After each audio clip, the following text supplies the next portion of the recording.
This past April, Amy and I had the amazing privilege to travel to Kenya, where we were invited by the Navigators. Mao, the director of NavsCare Kenya, was so generous with his time as he took us all over Kenya to speak to leaders throughout the country. The first place we spoke was in Kakamega. We led a 3-day retreat looking at the life of Elijah in 1 Kings 19. Elijah was at a place of deep discouragement and burnout, and God met him and ministered to him physically, emotionally, spiritually, and relationally. We unpacked each of those areas over 13 hours of sessions and helped them form a plan for their lives to stay vibrant and strong in ministry. From Kakamega, we traveled to Eldoret, also known as the home of champions, famous for producing the world's best marathon runners.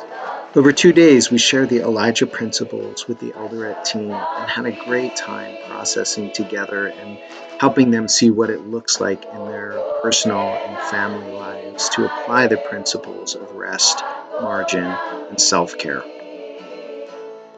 We traveled on to Nakuru, where our good friends Travis and Lydia Klingforth have been missionaries for nearly the last 15 years. We had a chance to process in depth with the Nakuru team and see them make some really great connections with the Elijah principles to their lives and ministry. We were able to visit beautiful Lake Nakuru National Park, where we soaked in the iconic beauty of Africa. After Nakuru, we were back again in Nairobi, where we spent time with Navigators leadership in that city, once again processing through the Elijah principles and stages of faith. After that conference, we hopped on a plane and headed down to the beautiful city of Mombasa. In Mombasa, we had the opportunity to speak with the Navigators leadership team there and help them apply the principles of rest, self-care, and Sabbath to marriage and family so that we can thrive as healthy disciples and disciple makers of Jesus.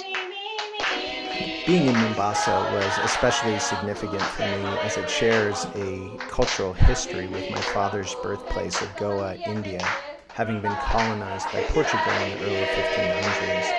The Portuguese influence as well as the Hindu influences felt there. We even had the opportunity to share Christ with a couple of young people in the Hindu temple. After 40 hours of teaching on rest and self-care from one end of Kenya to the other, needless to say, we were pretty exhausted. So grateful for the unforgettable experiences we had in the beautiful country of Kenya. Just wanted to say thank you so much to Chris Amulo, the Director of Navigators Kenya, for extending the opportunity, for the Klingforths for their hospitality and fun adventures, for all of our friends, Jemima and so many others that hosted us and made it such a wonderful time, and especially to Mao and to Grace for lending us your husband and an amazing time around Kenya that is going to be unforgettable. May God bless you and may the seeds planted continue to bear fruit in your lives for the kingdom.